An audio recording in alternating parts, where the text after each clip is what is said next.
எண்ணில் நல்ல வண்ணம் வாழலாம் வைகளும் எண்ணில் நல்ல கதைக்கு யாதும் ஓர் குறைவில்லை. கண்ணின் நல் அகுதூறும் கழுமல வளநகர் பெண்ணின் நல்லாரோடும் பெருந்தகை இருந்ததே. சைவத்தின் மேல் சமயம் வேறு இல்லை, அதில் சார் சிவமாம் தெய்வத்தின் மேல் தெய்வம் இல்லெனும் நான்மறை செம்பொருள் வாய்மை வைத்த சீர்திரு தேவாரமும் திருவாசகமும் உய்வை தரச் செய்த நால்வர் பொற்றால் எம்முயிர் துணையே. குருவருளையும் திருவருளையும் மனமொழி மெய்களால் நினைந்து போற்றி மீண்டுமாக இந்த பிற்பகல் வேளையிலே சோழிங்கர் சைவ சித்தாந்த வாழ்வியல் பயிற்சி மையம் நடத்துகின்ற திருமந்திர தொடர் வகுப்பு திருப்பத்தூர் கிளை மையம் சிவமடத்தில் குழுமியுள்ள அமைப்பாளர் உள்ளிட்ட அத்துணை அன்பர் பெருமக்களுடைய மலரடிகளையும் வணங்கி மகிழ்ந்து பிற்பகல் சிந்தனையை தொடர்கின்றோம். சிவாய நம. அன்பர்களே, உணவு இடைவேளைக்கு முன்னதாக உற்று வணைவான் அவனே உலகினை பெற்று வணைவான் அவனே பிறவியை சுற்றிய சாலும் குடமும் சிறு தூதை மற்றும் அவனே வணைய வல்லானே என்ற செய்தியை நாம் சிந்தித்தோம். அதாவது குயவன் மிகப்பெரிய பாத்திரமாக இருக்கக்கூடிய சால் முதல் கொண்டு சிறிய மொந்தை வரையிலும் வணையக்கூடிய செயலை செய்வது போல சிவபெருமான் ஒருவனே எல்லாவற்றையும் படைக்கக்கூடியவனாக இருக்கின்றான் என்ற செய்தியை நாம சிந்தித்தோம். அதற்கு அடுத்ததாக உள்ளுயிர்ப்பாய் உடலாகி நின்றான் நந்தி வெள்ளுயிராகும் வெளியாய் விளங்கொளி உள்ளுயிர்க்கும் உணர்வே உடலுள் பரம் தள்ளுயிராம் வண்ணம் தாங்கி நின்றானே என்று அடுத்த திருமந்திரத்திலே பேசுகிறார். உள்ளுயிர்ப்பாய் உடலாகி நின்றான் நந்தி வெள்ளுயிராகும் வெளியாய் விளங்கொளி உள்ளுயிர்க்கும் உணர்வே உடல் உட்பரம் தள்ளுயிராம் வண்ணம் தாங்கி நின்றானே என்று சொல்லுகிறார். அதாவது சிவபெருமான் தூய உடம்பினன் என்று சொல்லப்படுகின்ற பரமான்மாவாகிய அந்த பரம்பொருள் பெருவெளியாய் தூய்மையின்றி மாசுண்டு கிடக்கக்கூடிய இந்த ஜீவான்மாவாகிய உயிருக்குள்ளாக அறிவு தோன்றுவதற்கு அவன்தான் காரணமாக இயற்கை அறிவாக நிற்கின்றான். அவன் எப்படி இருக்கிறான் என்று சொன்னால், முற்றுணர்வனாக இருந்து எல்லாவற்றையும் ஒரு சேர அறியக்கூடிய இயல்பாக உடையவனாக இருந்தாலும், என்ன பெருமானுடைய 8 குணங்களில் ஒன்று தூய உடம்பினன். ஆனா நாம அப்படி இல்லை. நாம உடம்பும் தூய்மை இல்லை, உயிரும் தூய்மை இல்லை.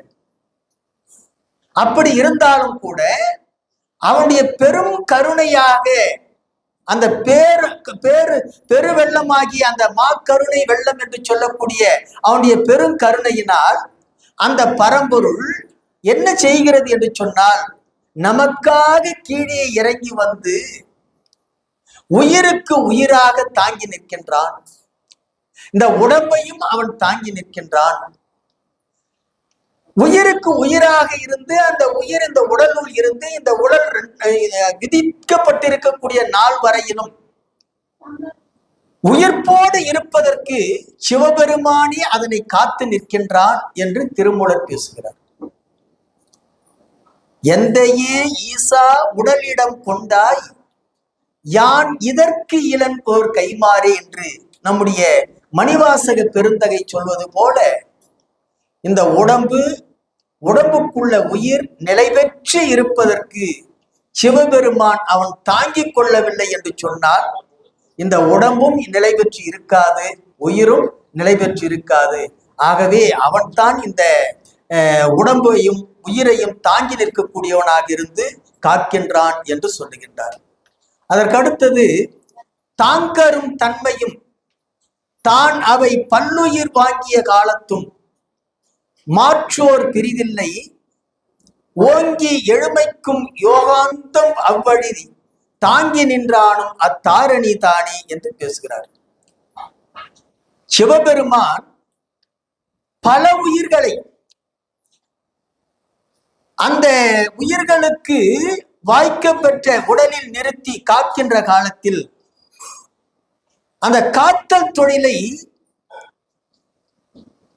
செய்யக்கூடிய அந்த அற்புதமான செயலை செய்து அந்த கால வரையறை முடிந்தவுடனே அந்த உடம்பிலிருந்து பிரிகின்ற உயிர் பிரிகின்ற காலத்தில் பிரித்தல் தொழிலை அரிதாக செய்யக்கூடியவனாக அவன் செய்கின்ற அந்த பெருங்கருணையை போல வேறு யாரும் செய்ய முடியாது என்று திருமூலர் பேசுகிறார். ஆகவே 7 வகை பிறப்புக்கும் இனி வரக்கூடிய 7 வகை பிறப்பிலும் விடாது அந்த நெறியில் நின்று அந்த உயிர்களை ஆட்கொண்டு பிறப்பிற்கு முடிவாவது அவனுடைய ஞானமே என்ற நிலையில் அந்த ஞானத்தையும் நல்கி அதை காத்தருளக்கூடியவன் சிவபெருமானே என்று இந்த திருமந்திரத்துல பெருமான் எப்படி இந்த உயிர்களுக்காக எளிவந்த தன்மையோடு இந்த உலகத்தையும் தாங்கி நின்று அந்த உலகத்தில் வாழுகின்ற நம்மையும் தாங்கி நிற்கின்றான் என்ற செய்தியை இந்த திருமந்திரத்திலே வியந்து போற்றுகின்றார்.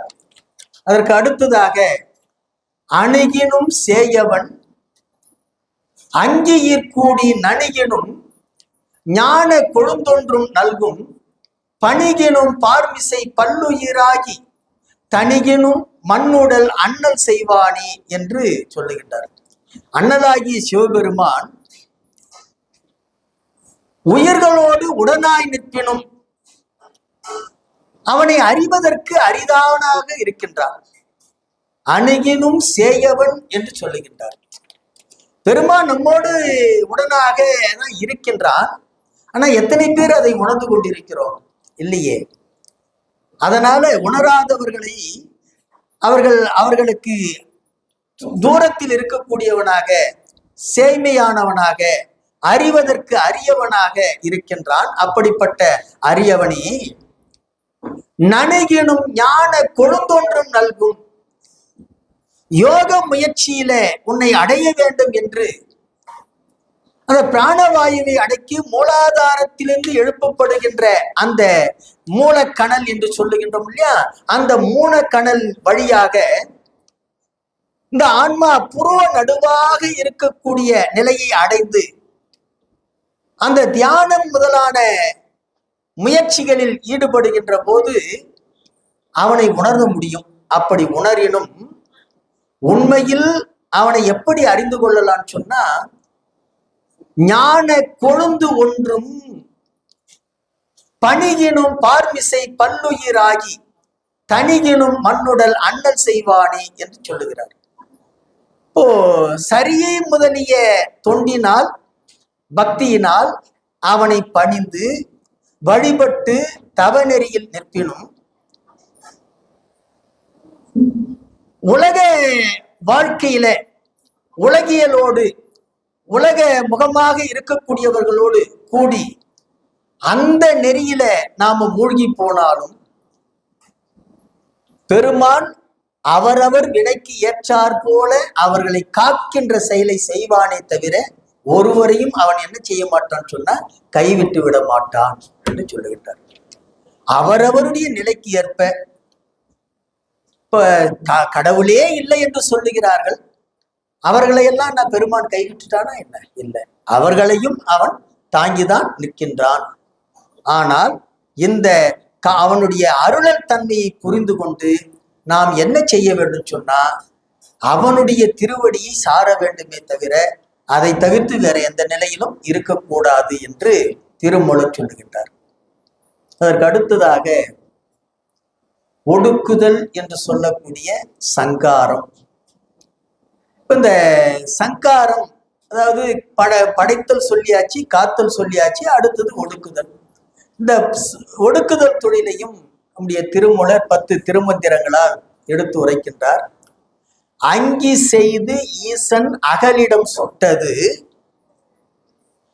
அங்கி செய்து ஈசன் அலைகடல் சுட்டது, அங்கி செய்து ஈசன் அசுரரை சுட்டது, அங்கி ஈசற்கு கை அம்புதானி என்று பேசுகிறார். அதாவது சிவபெருமான் இந்த உலகம் முழுவதையும் ஒடுக்குகின்ற போது எப்படி ஒடுக்குகிறான் என்று சொல்லுகிறார். எப்படி ஒடுக்குகிறான்? உலகம் முழுவதையும் ஒடுக்குவது. பொதுவா ஒடுக்குதல் என்பது நெருப்பு, அழித்தலுக்கு இது நெருப்பு. அவனுடைய திருக்கரத்துல நெருப்பு இருக்கின்ற கரம் எதை உணர்த்துகிறது?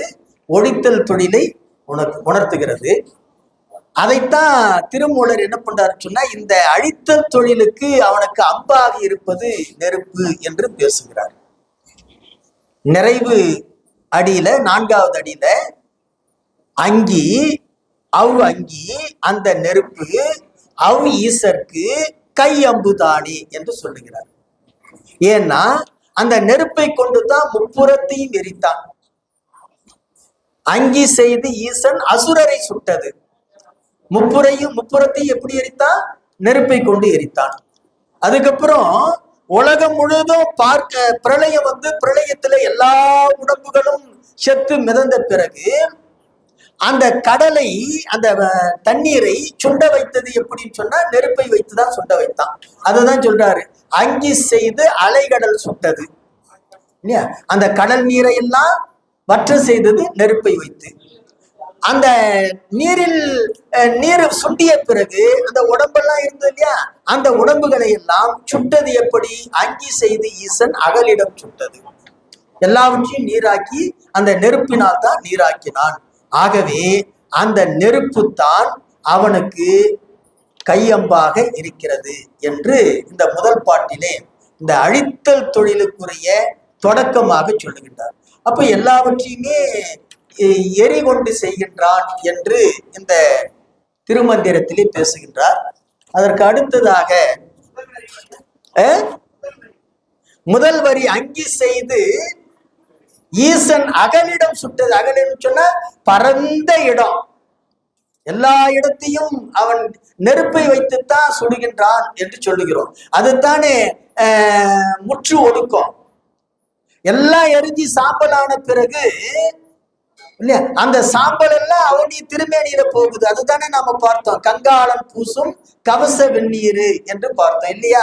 அப்போ உலகம் அழிப்பதை எப்படி தெரிந்து கொள்கிறோம் சொன்னா, எல்லாவற்றையும் எரித்து சாம்பலாக்குவதை வைத்து தெரிந்து கொள்கிறோம். அதைத்தான் இங்க சொல்றாரு, அங்கி செய்து அகலிடம் சுட்டது. அகலிடம்னா பரந்த இந்த உலகத்தை சுட்டது. அங்கி செய்து ஈசன் அலைகடல் சுட்டது, கடல் நீரை வற்ற செய்தது அந்த நெருப்பை கொண்டுதான். அங்கி செய்து ஈசன் அசுரரை சுட்டது, முப்புறத்தை எரித்ததும் அந்த நெருப்பை கொண்டுதான். ஆகவே அவன் படைத்தல் காத்தல் தொழிலை மட்டும் செய்யவில்லை, ஒடுக்குதலையும் அவன் தான் செய்கிறான் என்று இந்த திருமந்திரத்தால் சொல்லுகின்றார். அடுத்தது, லயங்கள் 3னுள் 1 கர்ப்பாந்தம். கர்ப்பாந்தம் சொன்னா யுக முடிவுன்னு அர்த்தம். யுகம் முடிவு, ஊழி முடிவு. கர்ப்ப அந்தம், கர்ப்பாந்தம். கர்ப்பம்னா ஊழின்னு அர்த்தம். கர்ப்பாந்தம் சொன்னா ஊழி முடிவு. லயங்கள் 3னுள் 1 கர்ப்பாந்தம்.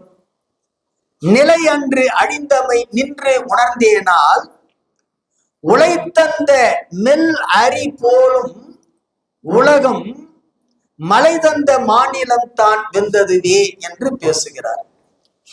அதாவது சங்காரங்கள் 3 என்று சொல்லுகிறார். லயம் அப்படின்னா சங்காரம் இல்லையா? லயம்னா பிரளயம், பிரளயம்னா சங்காரம். 3 சங்காரம் என்று சொல்லுகின்றார்.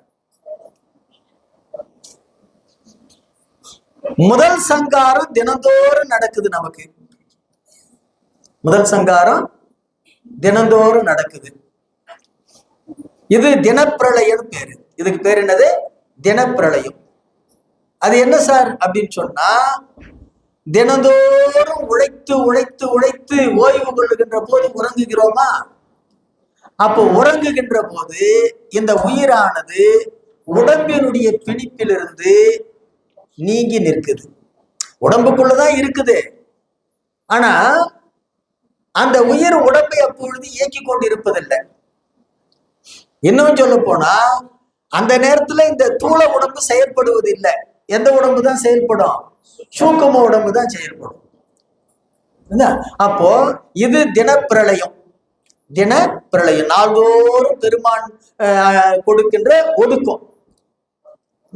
இந்த ஒடுக்கம் மட்டுமே இல்லைன்னு சொன்னா உலகத்துல யாரும் வாழவே முடியாது. உலகத்துல யாரும் வாழவே முடியாது. இந்த ஒன்றுக்கே அவனுக்கு நன்றி சொல்லணும். வேற எதுக்கும் சொல்லணும்னா கூட எத்தனை பேர் தூக்கம் வராம கஷ்டப்பட்டு இருக்கோம். என்னென்னவோ பண்றோம், தூக்கம் வர மாட்டேங்குது இல்லையா? ஆனா நல்ல ஆரோக்கியமா தூங்குறோமே, அந்த தூக்கத்தை கொடுக்குறானே, அதுக்கே அவனுக்கு நன்றி சொல்லணும். இது தினப்பிரளயம். நடுப்பிரளயம் என்று இருக்கு இல்லையா? அது என்னன்னு சொன்னா, இந்த உடம்பு இந்த வாழ்நாள் முடிஞ்ச உடனே, விதி முடிந்த உடனே இந்த உடம்புல இருந்து உயிரை பிரிச்சு எடுத்துட்டு போறான் பத்தியா, அது நடுப்பிரளயம். அது என்ன பிரளயம்? நடுப்பிரளயம். முதல் பிரளயம் நாள்தோறும் நடக்கின்ற உறக்கம். உறக்கமும் விழிப்போம். உறக்கமும் விழிப்போம். நடுப்பிரளயம்ன்றது வாழ்நாள் இறுதியில் உயிர் உடம்பை விட்டு பிரித்து எடுக்கிறானே, அது என்னது? நடுப்பிரளயம். உறங்குவது போலும் சாக்காடு, உறங்கி விழிப்பது போலும் பிறப்பு என்று சொல்றாரு இல்லையா? அப்ப இதெல்லாம் தினந்தோறும் நாம ரிகர்சல், ஃபைனல் முடிஞ்சு போச்சு. அன்னைக்கு திருப்பி வர மாட்டோம், திருப்பி எழுதுக்க மாட்டோம். தூங்கினா தூங்கினதான். அததான் மீளா துயிலுங்கிறோம். என்ன துயில்? மீளா துயில். தினந்தோறும் துயில் மீளுகின்ற துயில், அது மீளா துயில். இது நடுப்பிரளயம். மூன்றாவது பிரளயம் என்னன்னு சொன்னா, ஒட்டுமொத்தமாக உலகத்தையே அழிக்கின்ற பிரளயம் இருக்கு இல்லையா? அது மூன்றாவது பிரளயம். என்ன பிரளயம்? மூன்றாவது பிரளயம். அது மகா சங்காரம். என்ன சங்காரம்? மகா சங்காரம். இப்படி மூன்று பிரளயங்கள். மூன்று பிரளயங்கள். அந்த மூன்று பிரளயங்களில் ஒன்று தான் எது? கர்ப்பாந்தம் என்று சொல்லக்கூடிய மகா சங்காரம். அந்த சங்காரத்துல நிலையென்று அழிந்தமை, நிலையென்று அழிந்தமை, எல்லா பொருள்களும் சங்கரிக்கப்பட்டு, உலகத்துல ஒன்று விடாம முழுக்க எல்லாவற்றையும் சங்கரித்து ஒடுக்கி அதை ஒழிந்தமை நின்று உணர்ந்தேனால், அதை எப்படி நான் தெரிந்து கொண்ட தெரியுமா? இந்த உலகம் முழுக்க ஒரு நாளைக்கு அழிய போகிறது என்று எப்படி தெரியும் அப்படின்னு சொன்னா, இந்த உடம்பு அழிஞ்சு போதா? நாம பார்க்கிறோம் இல்ல, நாம நம்ம உடம்பு அழியறத பார்க்க மாட்டோம். மற்றவங்க உடம்புல இருந்து உயிர் பிரிந்து போறத பார்க்கிறோம் இல்லையா? பார்த்து இது போல நம்முடைய உடம்புல இருந்து உயிர் பிரிய போகுது ஒரு நாளைக்கு அப்படின்னு தெரிஞ்சுக்கிறோம். இந்த இரண்டு சங்காரங்களை கண்டு, தினந்தோறும் உறங்கி எழுகின்ற சங்காரம், விதி முடிந்த உடனே இந்த உலக வாழ்க்கையை விட்டு போகின்ற சங்காரம், இந்த இரண்டு சங்காரங்களை கண்கூடாக கண்டு நிச்சயமாக மகா சங்காரம் ஒன்று உண்டு என்பதை நான் உணர்ந்தேன் என்று சொல்லுகிறார். அப்படித்தானே தெரிந்து கொள்ள முடியும். வேற எந்த வகையில் தெரிஞ்சு கொள்ள முடியும்? அதாவது இந்த உடம்பு ஒரு நாளைக்கு அழிய போகிறது என்பதை வள்ளுவர் ரொம்ப அருமையா சொல்றாரு. நெருநல் உளனொருவன் இன்றில்லை என்று பெருமை உடைத்து இவ்வுலகுங்கிறார். நெருநல் உளனொருவன் இன்றில்லை என்னும் பெருமை உடைத்து இவ்வுலகு என்று பேசுகிறார். என்றைக்கும் இருப்பாரை நாளைக்கும் இருப்பார் என்று என்னவோ திடமில்லையே என்று நம்முடைய அருளாளர்கள் சொல்லுகிறார்கள் இல்லையா? வள்ளற் பெருமான் நினைக்கிறேன் அந்த பாட்டு. இன்றைக்கு இருப்பாரே நாளைக்கும் இருப்பார் என்று என்னவோ திடமில்லை என்று வள்ளல் பெருமான் சொல்லுகிறார். இன்றைக்கு இருப்பாரை நாளைக்கு இருப்பார் என்று நாம நாளைக்கு இருந்து பார்க்க போறோமா தெரியாது. ஏன்னா நாமே நாளைக்கு இருக்குமா தெரியாது. அதனால திருவள்ளுவர் இன்னும் ஒருபடி மேல போய் சொல்றாரு, நேற்றுக்கு இருந்தான்ப்பா இன்னைக்கு இல்லை.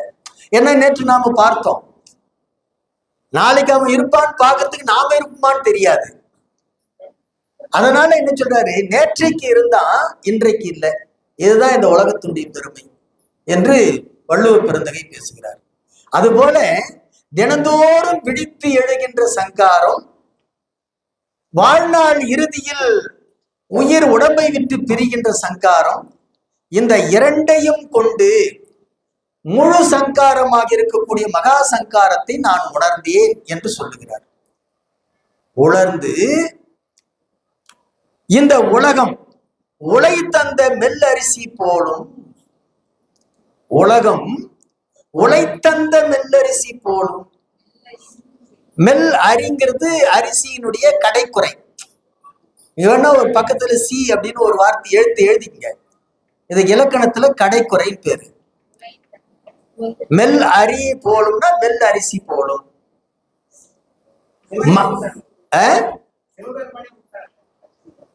சிவபெருமானியை விட்டாங்க.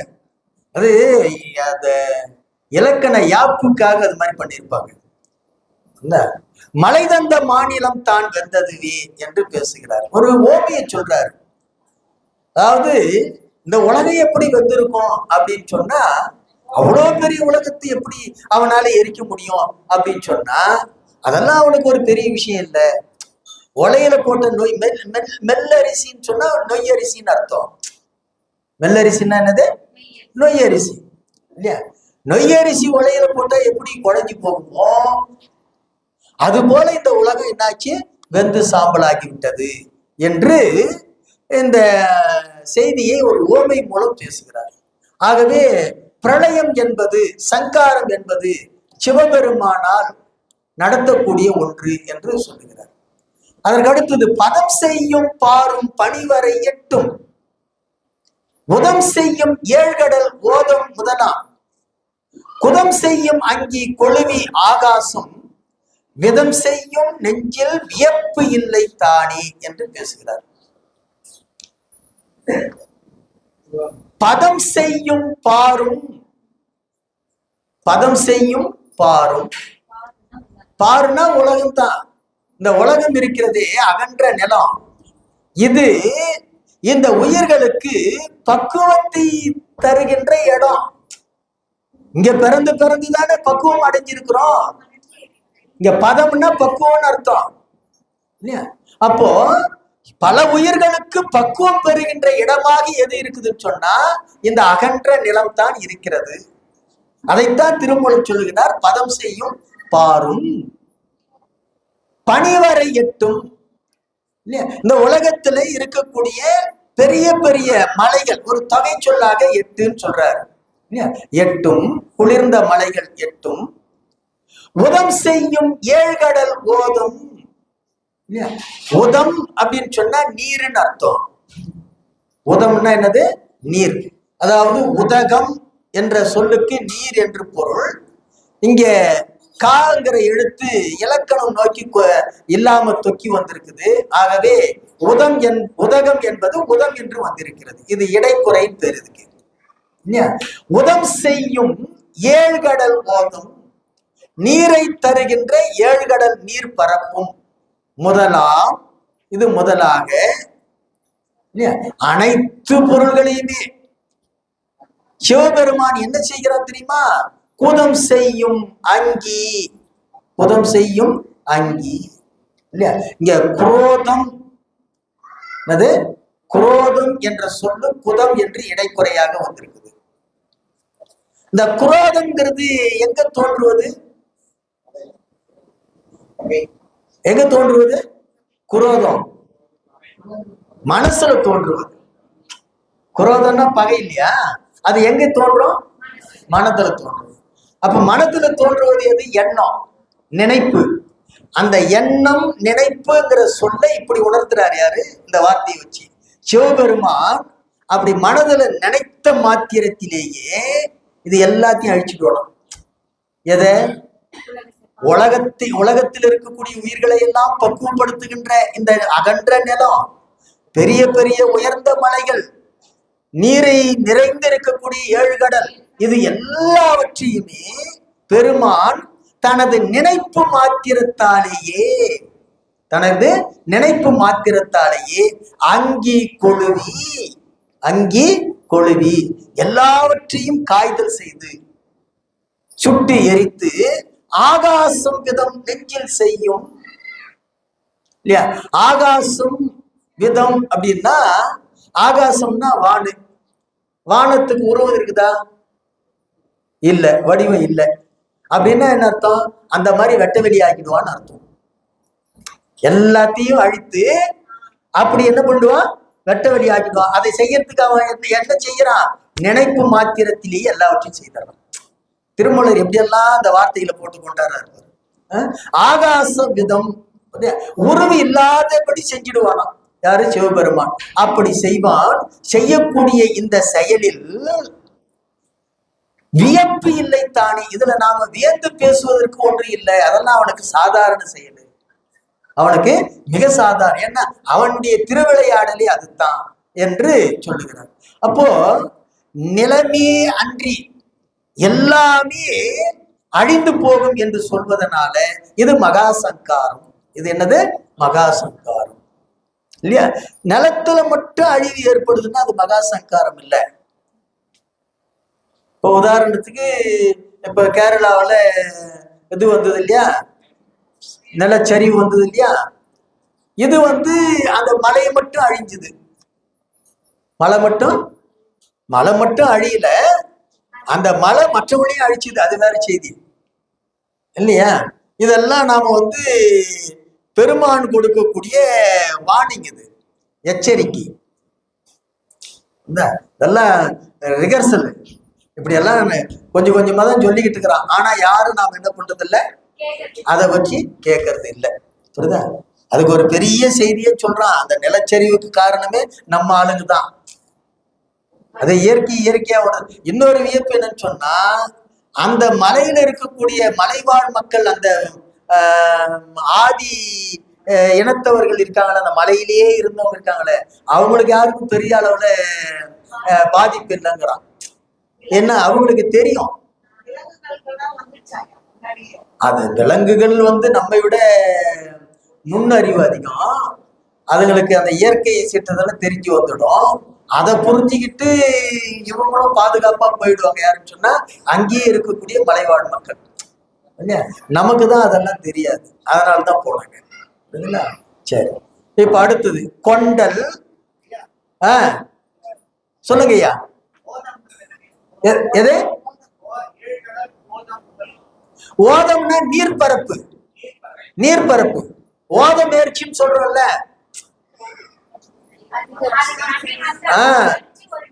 அப்படியே நீர் பரப்பு இருக்கு இல்லையா, அதுக்கு பேரு தான் ஓதம்னு பேரு.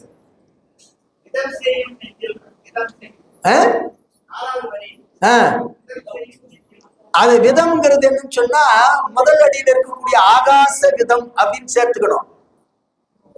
ஆகாச விதம். ஆகாசம்னா வானை இல்லையா. வானம் எப்படி ஒரு உருவமா இல்லாத இருக்குது இல்லையோ, அது போல உருவம் இல்லாம அழிச்சிடறான்னு அர்த்தம். ஆகாசப்படி அது போல வான் போல உருவின்றி மாற்றி விடுவான். அததான் சொல்றேன். நல்ல ஒரு உவமையை சொல்லி அழகா சொல்றாரு. இப்ப எல்லாம் கண்ணுக்கு மலை பெரிய பெரிய மலையா தெரியுது, நீர்பரப்பெல்லாம் தெரியுது, நிலம் பசுமையா தெரியுது. இதை எல்லாவற்றையும் பெருமான் என்ன செய்யறான்னா, தன்னுடைய நினைப்பு மாத்திரத்திலேயே பார்த்தா ஒண்ணுமே தெரியாதபடி ஆக்கி விட்டுட்டான். அப்படி செய்யக்கூடிய ஆற்றல் அவனுக்கு இருக்குது. அதுல நாம வியந்து சிந்திக்க வேண்டிய அவசியம் ஒன்றும் இல்லை, இதுல வியப்பு எதுவும் இல்லை என்று சொல்லுகிறார்.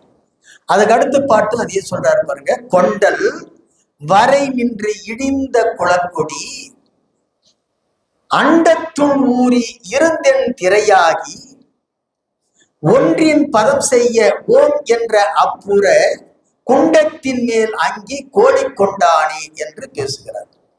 ரொம்ப அருமையான சொல்லாட்சி இது.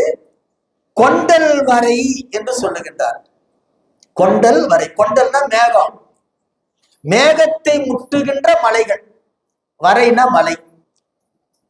அந்த மலையில் இருந்து இடிந்த குளக்கொடி, நிலத்தில் இறங்கிய குளக்கொடி யாரு? மலையிலிருந்து நிலத்தில் இறங்குறது யாரு? அருவி, நீர், நீராகிய குளக்கொடி. அவள் அண்டத்துள் ஊறி இருந்தெந்திரையாகி, இந்த பூமியில ஊறி மலையிலிருந்து இறங்கி வந்து அருவியா ஓடி ஆறாக வந்து இந்த பூமியில ஊறி, அது மட்டும் இல்ல இரும் தென்திரையாகி, இரும்னா பெரியன்னு அர்த்தம், பெரிய திரைகடலாகி, பெரிய திரைகடலாகி, திரையாகின்னா அலை மிகுந்த நீர்பரப்புன்னு அர்த்தம்.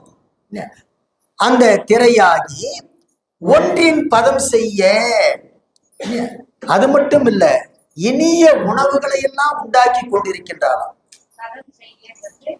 இங்க பதம்னா உணவுன்னு அர்த்தம், பதம்னா உணவு. ஒன்றின் பதம் செய்ய, உணவை உண்டாக்கி கொண்டிருக்கின்ற போதே என்ன செய்கிறான்னு சொன்னா, ஓம் என்ற, ஓம் என்ற அப்புறக்குண்டத்தின், இங்க ஓம் என்று சொல்வது நாதத்தை குறிக்கும். ஓம்னா இது நாதம். நாதம்ங்கிறது யாரு? இறைவன். நாதம்ங்கிறது என்னது? இறைவன். அந்த இறைவன் அவ்விடத்திலே இருக்கக்கூடிய குண்டத்தின் மேல் அங்கி கோழி கொண்டாணி, குண்டம்னா ஓமகுண்டம் தான். அந்த ஓமகுண்டத்தின் மேல நெருப்பு எப்படி வளர்ந்து விடுகிறதோ அது போல வளர்த்து என்ன செய்கிறான்? இதையெல்லாம் அழித்து விடுகிறான் என்று சொல்லுகின்றார். வீட்டுல மலையில பெரிய பெரிய மலையிலிருந்து நீர் இறங்கி ஆறாக வழிந்து நீர்நிலைகளாக இருக்கிறது, குளங்களாகவும் ஏரிகளாகவும் இருக்கிறது. அந்த நீரை கொண்டுத்தான் நாம உணவு உண்டாக்கி கொண்டிருக்கிறோம். அப்படி செய்து கொண்டிருக்கின்ற போதே பெருமான் என்ன செய்யறான்? இந்த உலகம் முடிய வேண்டிய காலம் வந்துடுச்சுன்னு சொன்னா, இந்த தண்ணி தான் நிறைய இருக்குது, எங்க பார்த்தாலும் நீர் தான் இருக்குது. முதல்ல நீரை சொல்லிட்டாரு. நீரை சொல்லி அந்த நீரை கொண்டு எல்லாம் பக்குவப்பட்டு கொண்டு இருக்கின்ற நேரத்திலேயே ஒரு ஓமகுண்டத்துல நெருப்பை வளர்ப்பது போல இவன் என்ன பண்றான்? எல்லாத்தையும் வளர்த்து கொளுத்தி விட்டான் என்று பேசுகிறார். அப்போ நாம நீர் இருக்குது, அதனால நெருப்புனால ஒரு பிரச்சனை இல்லை அப்படின்னு எல்லாம் சொல்ல முடியாது அப்படின்னு சொல்லுகிறார். அப்ப அடித்தல் தொழிலை மேற்கொள்ளுகின்றான் என்ற செய்தியை இப்படி மிக நுட்பமாக வைத்து பேசுகின்றார். அப்போ எல்லா, அதாவது ஒரு கால எல்லையில இந்த உலகம் நிச்சயமாக ஒடுங்கி போகும் என்பதற்கு எந்த விதமான சந்தேகமும் இல்லை என்று சொல்லுகிறார். அதற்கடுத்தது நித்த சங்காரம் உறக்கத்து நீழ்மூடம் வைத்த சங்காரமும் சாக்கிர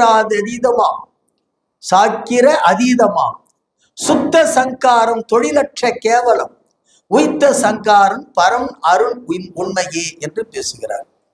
அதாவது நித்த சங்காரம், முதல்ல நாம முதல் பாட்டில் சொன்ன 3 வகையான சங்காரங்கள், லயங்கள் 3 என்று பார்த்தோம் இல்லையா? அப்போ இந்த 3 சங்காரத்துல நித்த சங்காரம், அதாவது அன்றாடம் நிகழ்கின்ற சங்காரம், அது எதுன்னு சொன்னா கீழால் அவத்தையில அறிவு இழந்து இருப்பதுதான் நித்த சங்காரம். கீழால் அவத்தைங்கிறது என்ன?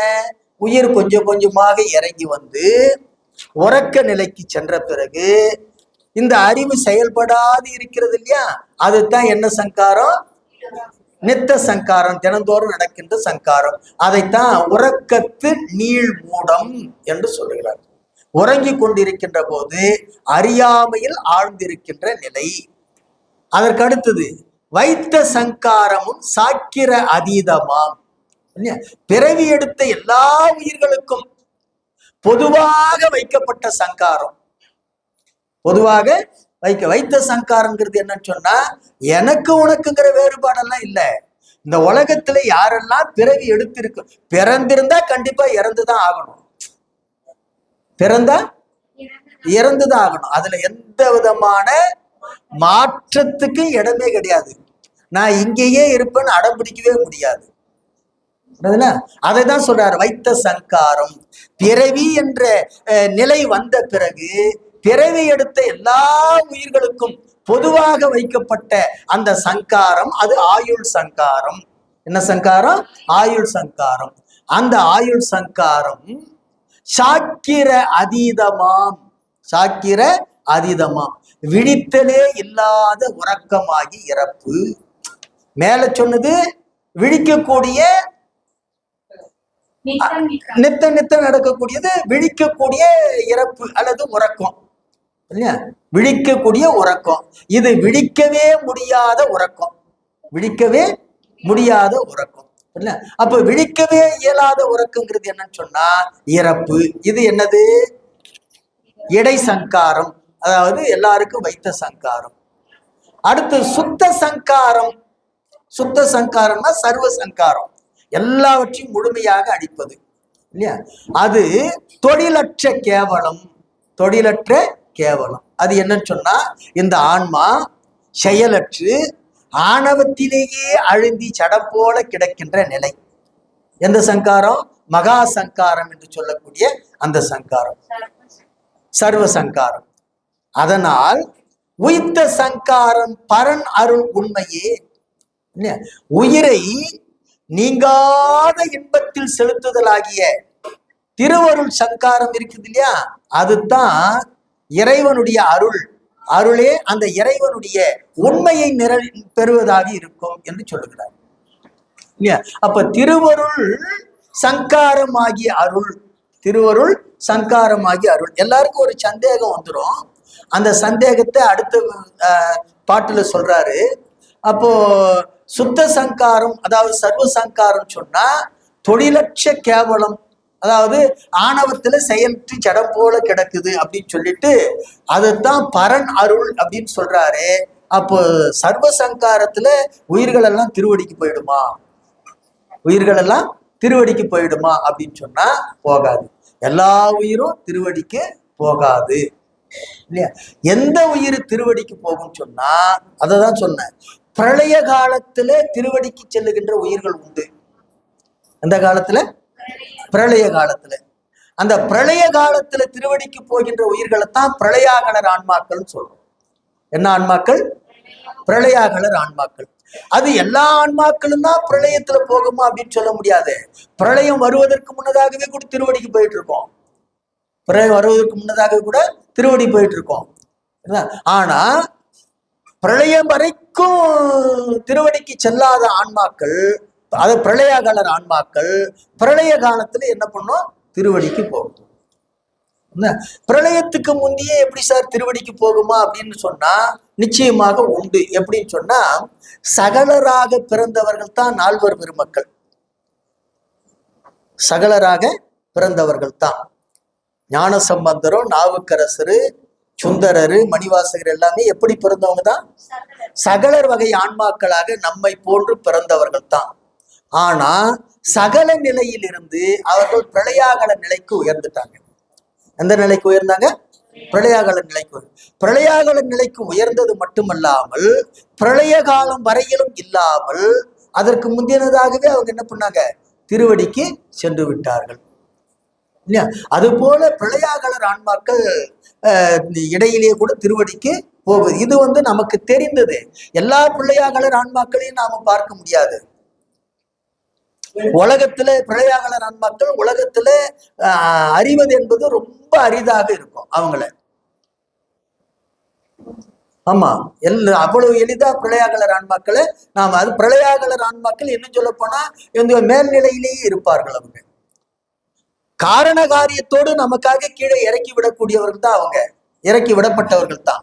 அதனால நாம தெரிஞ்சுக்கிட்டோமே தவிர அவங்கெல்லாம் உபச்சாரத்துக்கு நாம சகலர் என்று சொல்றோமே தவிர உண்மையிலே அவங்க பிரளயாகல நிலையில இருப்பவர்கள். அதனாலதான் நம்ம பாடுறாரு இல்லையா, சுந்தரர் பாடுறாரு இல்லையா, இந்த உலகத்துல பிறக்க வச்ச பிறகு இல்லையா, இந்த உடம்போடு கைலைக்கு யானை மீது கொண்டு போகின்ற நிலைக்கு அந்த உடம்பை பக்குவப்படுத்துறான். யாரு? பெருமாள். முதல்ல கண்ணை ரெண்டையும் பிடிக்கிட்டானா, சுந்தரனுடைய கண்ணை பிடிக்கிட்டானா, அதுக்கப்புறம் உடம்புல நோய் கொடுத்தானா? தோல் நோய் கொடுத்தானா? இவ்வளவும் கொடுத்து கொடுத்து தான் மாத்திரம். அதைத்தான் அன்றைக்கு சுந்தரர் என்ன பண்றான், பெருமான் கிட்ட சண்டை போடுறாரு. நான் என்ன தப்பு பண்ணேன்னு என் கண்ணை பிடிக்கிட்டேன்னு கேட்கிறாரு. எதுக்காக எனக்கு இந்த மாதிரி நோய் கொடுத்தேன்னு கேட்கிறாரு. இவ்வளவும் கேட்கிறாருல, அதையெல்லாம் கடைசியில உணர்ந்து பாடுறாரு இல்லையா? ஊன் உடம்பு வேறு செய்தான் நொடித்தான் மலை உத்தமணி, தான் என்னை முன்படைத்தானுங்கிற அந்த பதிகத்துல சொல்றாரு, ஊன் உடம்பு வேறு செய்தான் நொடித்தான் மலை உத்தமணி. எதுக்கு இப்படி எல்லாம் மாற்றினா இந்த உடம்ப அப்படின்னு இப்பதான் தெரிஞ்சுது.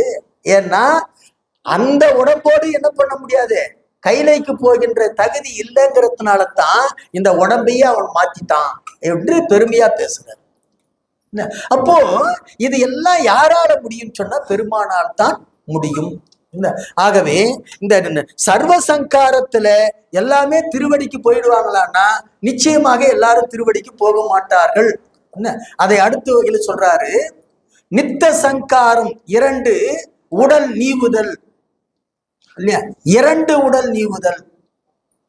நித்த சங்காரம் 2 உடல் நீவுதல். என்ன சொன்ன? 2 உடல், தூள உடம்பு சூக்கும உடம்பு என்னும் 2 உடம்பையும் நீங்கி கொள்ளுதல். சில பேருக்கு ஒரு உடம்பு தான் நீங்கும், அவங்க சரியா தூங்கலன்னு அர்த்தம். கனவு வருதுன்னு சொன்னாலே சூக்கும உடம்புல இவங்க இருக்காங்கன்னு அர்த்தம். சூக்கும உடம்புல இருப்பதுதான் இது கனவு. நல்ல உறக்கத்துல என்ன வரக்கூடாது, கனவு வராது. அப்ப 2 உடம்பையுமே அவங்க நீங்கிட்டாங்கன்னு அர்த்தம். தோள உடம்பையும் நீங்கி நிட்டாங்க, சூக்கும உடம்பு. அதான் சொல்ற மாதிரி என்னது, பணம் மாதிரி தூங்குறான்றாங்க, அடிச்சு போட்ட மாதிரி தூங்குறான்னு சொல்றோம் இல்லையா? அந்த மாதிரி தூக்கம், அது பேருறக்க நிலை. அந்த பேருறக்க நிலை, அந்த நிலையில 2 உடல் நீவுதல், சூக்கும உடம்பு தூள உடம்பு என்று 2 உடம்புகளையும் இல்லையா துடைத்து நித்தல். இருந்த போதிலும் துடைச்சு நிக்கிறோம், நீங்க நிற்கிறோம். அதுக்கு அடுத்தது வைத்த சங்காரமும் மாயா சங்காரமாம் இல்லையா? இந்த ஆயுள் சங்காரம் என்று சொல்லக்கூடிய நிலையில அது கூட தூள உடம்பு அழிந்து ஒழிதல். தூள உடம்பு மட்டும்தான் அழிஞ்சு நீங்குது. எதுல? ஆயுள் சங்காரத்துல. ஆயுள் சங்காரத்துல எந்த உடம்பு இருக்குது? சூக்கும உடம்பு இருக்குது. சூக்கும உடம்பு இருக்குது. அடுத்து சுத்த சங்காரம் மன அதீதம் தோய்வுறல். சர்வ சங்காரம் இருக்கிறது, சூக்கும உடம்பு நீங்குது, சூக்கும உடம்பு நீங்குது. அதுக்கு சொல்வதற்கு என்ன காரணம் சொன்னா, மொத்தமா 36 தத்துவங்களையும் அழிச்சிட்டான், ஒடுக்கிட்டான். அதனால சூக்கும உடம்பு போயிடுச்சு. எனவே உய்த்த சங்காரம் சிவன் அருள் உண்மையே, திருவருள் சங்காரம் ஆகிய அருளே தான் எது சிவப்பேறு என்று சொல்லுகிறார். அப்போ சர்வசங்காரம் சிவப்பேறு அல்ல, சர்வசங்காரம் சிவப்பேறு அல்ல. சர்வசங்காரங்கிறது உலகத்தை அழிக்கிறதே தவிர, சிவப்பேறு என்பது என்ன அப்படின்னு சொன்னா அவனுடைய அருளால் அவனுடைய திருவடியை அடைவது மட்டும்தான் சிவப்பேறு. இந்த தெளிவை நாம புரிஞ்சுக்கணுங்கிறதுக்காகத்தான் திருமூலர் என்ன சொல்றாருன்னா 2 விதத்துல சொல்றாரு, 2 திருப்பாட்டிலையும் சொல்றாரு. உய்த்த சங்காரம் பரன் அருள் உண்மையே, அடுத்த திருமந்திரத்துல உய்த்த சங்காரம் சிவன் அருள் உண்மையே என்று பேசுகிறார். அப்போ சர்வ சங்காரம் திருவடி பேரு தராது, எல்லாருக்கும் தராது, எல்லாருக்கும் தராது. அந்த சர்வசங்காரத்திலேயும் திருவடி பேர் உண்டு, ஆனா எல்லாருக்கும் அல்ல. ஆனா திருவடி பேருங்கிறது எப்படின்னு சொன்னா அவனுடைய அருளால் கிடைத்தாலொழிய இல்லை என்று சொல்லுகிறார். அதற்கு அடுத்ததாக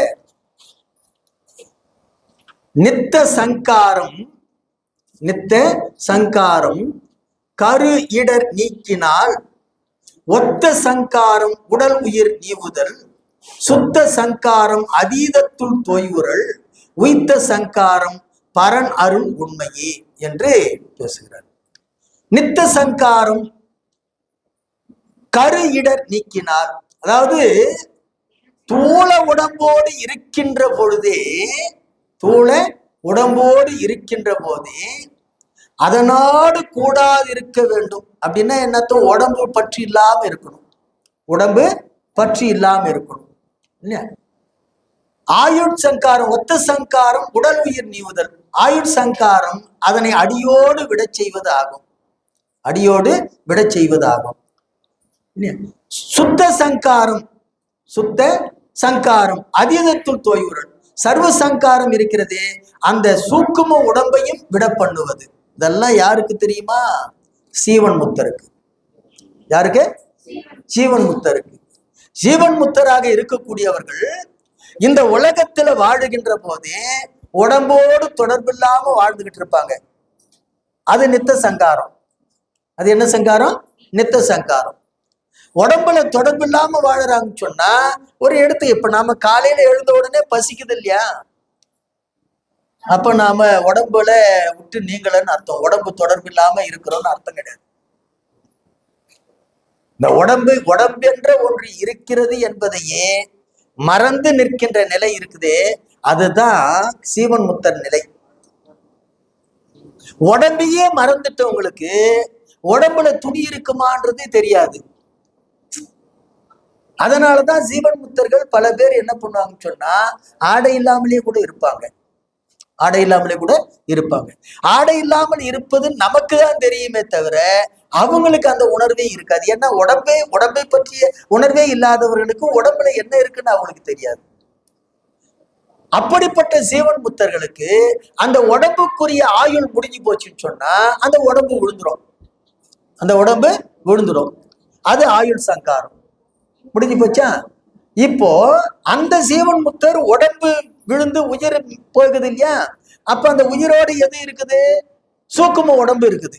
அந்த சூக்கும உடம்பையும் அவர்கள் எப்படி நீக்கிக் கொள்வார்கள் சொன்னா, திருவருளை சார்ந்து நீக்கிக் கொள்வார்கள். அது அவங்களுக்கு சர்வ சங்காரம்.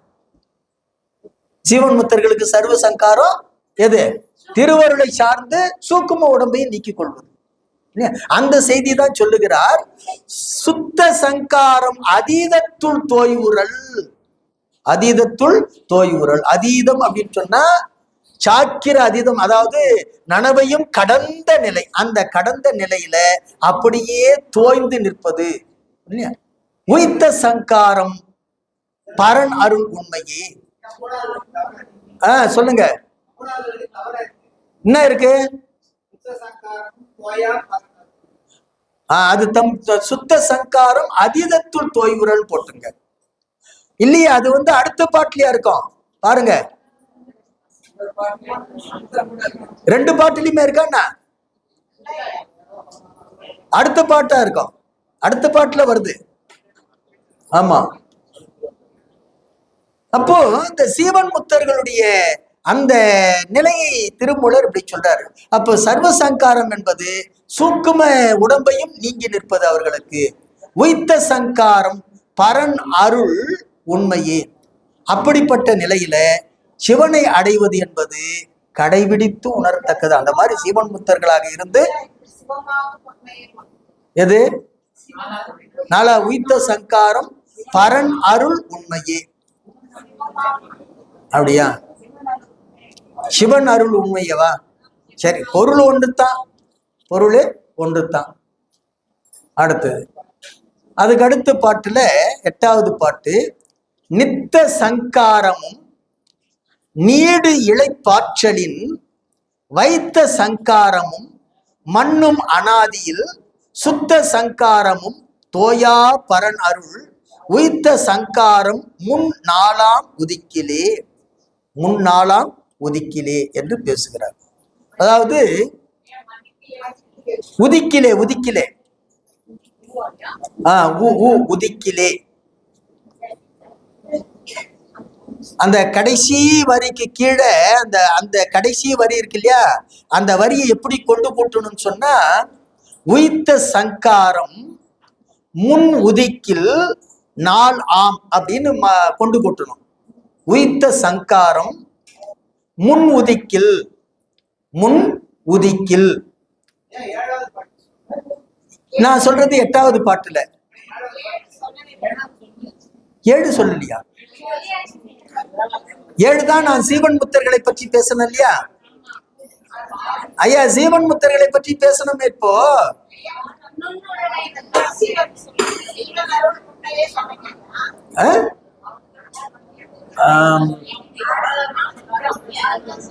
எங்கேயாவது ஒரு பாட்டு விட்டுட்டுமா? இல்லையே. அப்படி இருக்குன்னு நினைக்கிறேன். அதை திரும்ப திரும்ப அதே சொல் வரதுனால, சிவன் அருள் பரனருள் வரதுனால அது இதுவா இருக்கும். பொருள் எல்லாமே ஒன்றுதான். அதாவது இந்த சங்காரம்ங்கிற அழிப்பு பல நிலைகளை சொல்றாரு. சீவன் முத்தர்களுக்குரிய நிலை, சாதாரண சகலர்களுக்குரிய நிலை, பிரளயாகலருக்குரிய நிலை, அப்படி ஒவ்வொன்றையா வரிச்சு சொல்றாரு. இப்ப நாம 7வது பாட்டுல பார்த்தது சீவன் முத்தர்களுக்குரிய நிலையை பார்த்தோம். இப்ப அடுத்தது பாருங்க. நித்த சங்காரமும் நீடு இலை பாய்ச்சலின் வைத்த சங்காரமும் மண்ணும் அனாதியில் சுத்த சங்காரமும் தோயா பரன் அருள் உய்த்த சங்காரம் முன் 4ஆம் உதிக்கிலே. அதைத்தான் உய்த்த சங்காரம் முன் உதிக்கில் 4ஆம் என்று சொல்லுகிறார் இல்லையா? அதாவது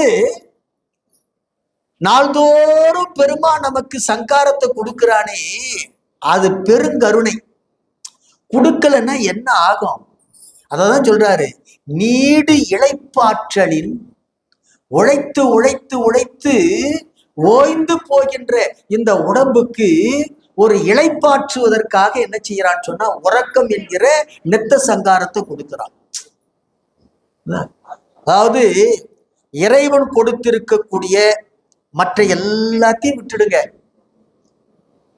அவன் நமக்கு செய்கின்ற நாள்தோறும் செய்கின்ற 2 காரணத்துக்காகவே அவனை ஒருபோதும் மறக்க கூடாது.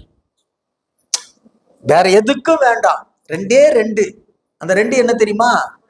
உறக்கமும் மறதியும். உறக்கமும் மறதியும். இந்த 2 இல்லைன்னா நிம்மதியாவே இருக்க முடியாது வாழ்க்கையில. புரியுதுல்ல? அது இருக்கிறதுனால்தான் அவனை கூட மறந்துடுறோம். மறதின்னு ஒண்ணு கொடுத்திருக்கிறதுனால்தான் அவனை கூட மறந்துடுறோம் இல்லையா?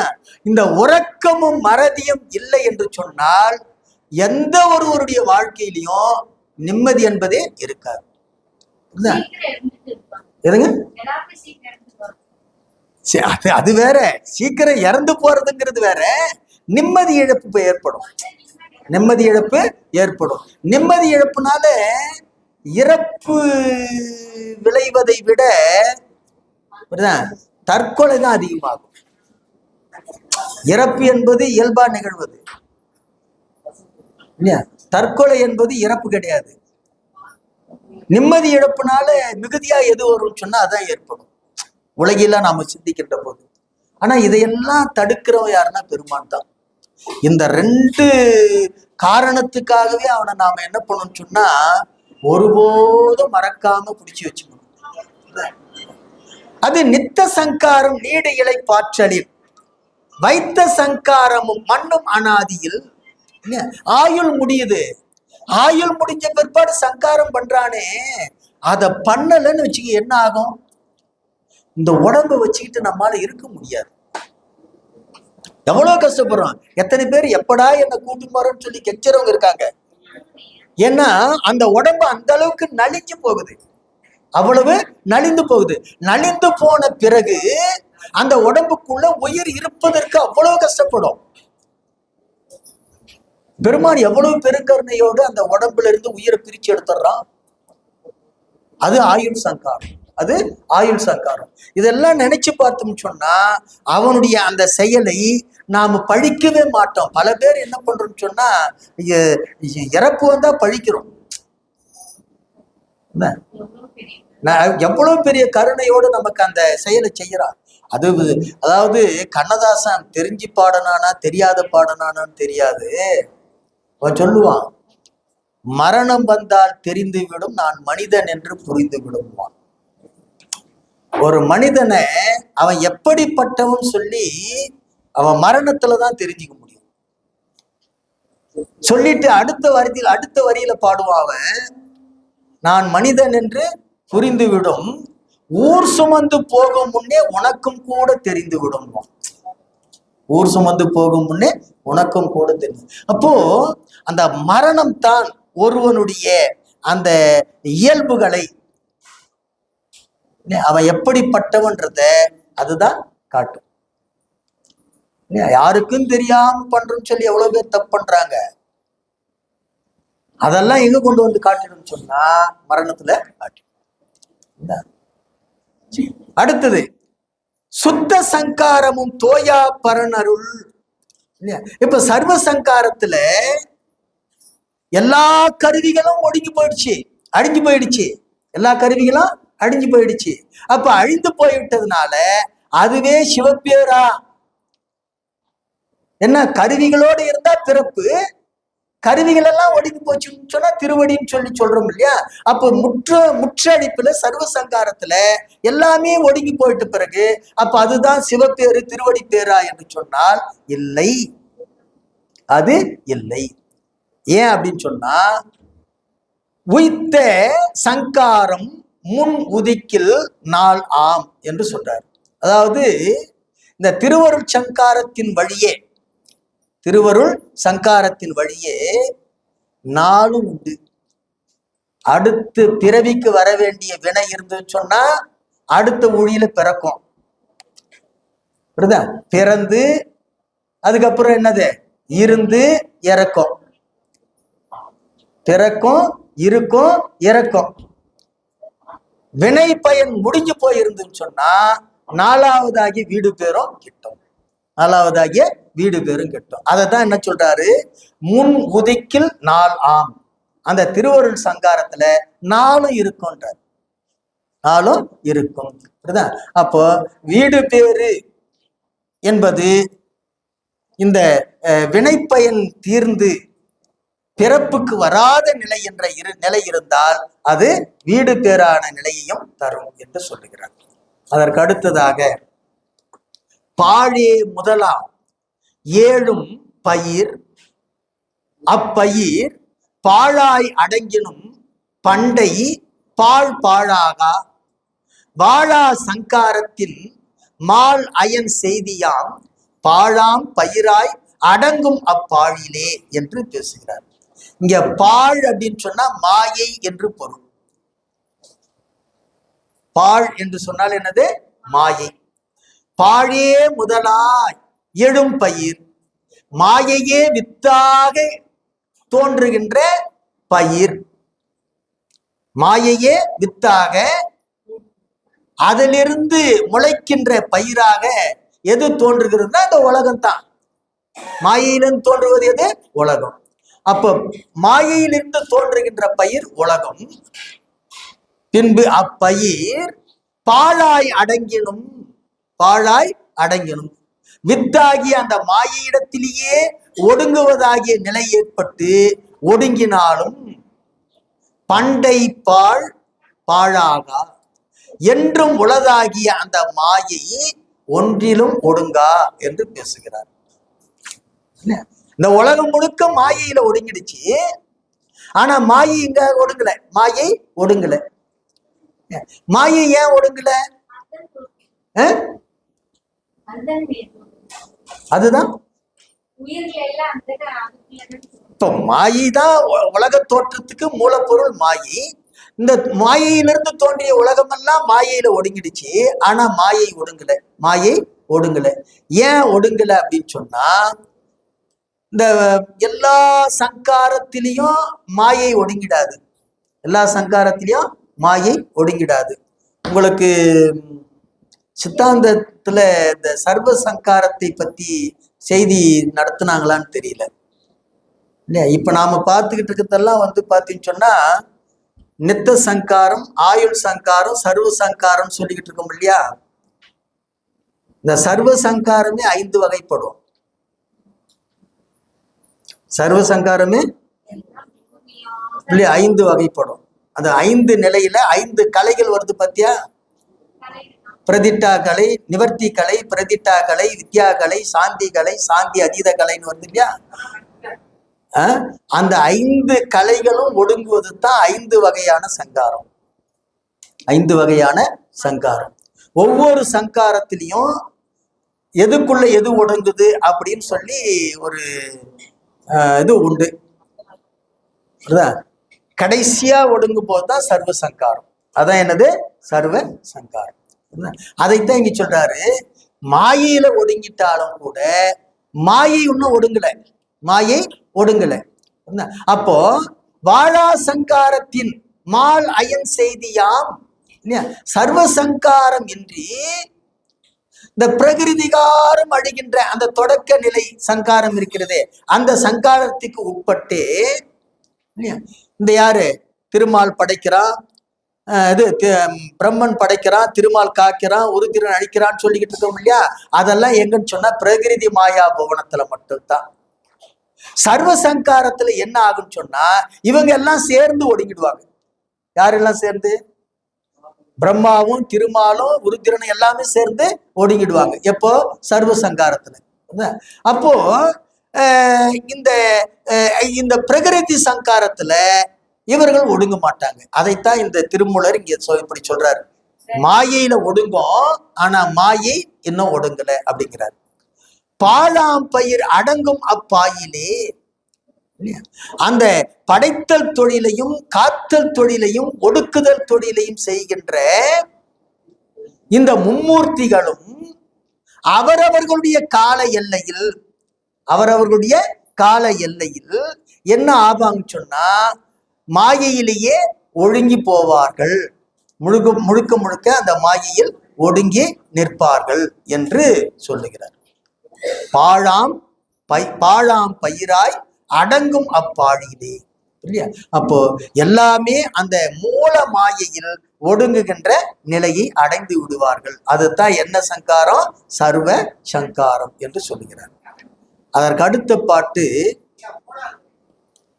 வாழா சங்காரத்தின் மால் அயன் செய்தியாம். அதாவது சர்வ சங்காரத்தை தவிர மற்ற சங்காரத்துல இந்த 3 பேர்களும் இருப்பாங்க. அவங்க கால எல்லாம் முடிஞ்ச பிறகு இந்த 3 பேரும் கூட இன்னும் சொல்ல போனா இந்த பிரகிருதி மாயா புவனத்திலிருந்து 5 தொழிலை செய்யக்கூடிய அனந்தர் வரைக்கும் இல்லையா, அவங்க 5 பேருமே என்ன சர்வ சங்காரத்துல என்ன பண்ணுவாங்க? முழுக்க ஒடுங்கி போய் விடுவார்கள் என்று சொல்லுகிறார். அது ஊழி சங்காரங்கிறது சர்வ சங்காரம். ஊழி சங்காரங்கிறது சர்வ சங்காரம். அதுக்கு அடுத்தது இப்ப எத்தனை கோடி ஆண்டுகள் சொல்லி விஞ்ஞானம் ஏதோ சொல்லிக்கிட்டு இருக்குது உலகம் தோன்றி. ஆனா நமக்கு இந்த உலகம் 11 முறை ஒடுக்கி 12வது முறை படைக்கப்பட்டிருக்குது. 11 ஊழி முடிந்து 12வது ஊழி இப்ப நடந்துகிட்டு இருக்கிற ஊழி எது? இந்த உலகம். அப்ப இதுவரைக்கும் எத்தனை முறை பெருமான் முழுமையா சங்காரம் பண்ணிருக்கான்னு சொன்னா 11 முறை சங்காரம் பண்ணிருக்கிறான், சர்வ சங்காரம் பண்ணிருக்கிறான். இது 12வது முறை படைத்து காத்து கொண்டிருக்கின்றான். இது சர்வ சங்காரம் எப்ப நடக்கும்னு தெரியாது. இது நம்முடைய சித்தாந்த சாத்திரத்தின் அடிப்படையில சொல்லப்படுகின்ற செய்தி. என்ன இதை சொன்னவர் யாருன்னு சொன்னா ஞானசம்பந்த பெருந்தகை. ஞானசம்பந்த பெருந்தகை அவர் எங்க சொன்னாரு அப்படின்னு சொன்னா சீர்காழி தலத்தை பற்றிய பாடுகின்ற பாடல்ல அந்த சீர்காழிக்கு ஒவ்வொரு ஊழிக்கும் ஒரு பெயர், ஒவ்வொரு ஊழிலையும் ஒரு பெயர் இல்லையா? அந்த 11 பெயர்கள் 12 பெயர்களை வைத்து சொல்லுகிறார் இல்லையா? அப்ப 12 பெயர்களை கொண்டது சீர்காழி தலம். இப்ப 11 முறை ஒடுங்கி இருக்குது, 12வது முறை இப்ப நடந்து கொண்டிருக்கிறது. அதை வைத்துத்தான் இந்த உலகம் 11 முறை ஒடுக்கப்பட்டு 12வது முறையாக படைக்கப்பட்டிருக்கிறது என்று நாம தெரிஞ்சுக்கிறோம். இதுல அருமையான ஒரு பாட்டு இது. தேநீரை முடிச்சுங்க.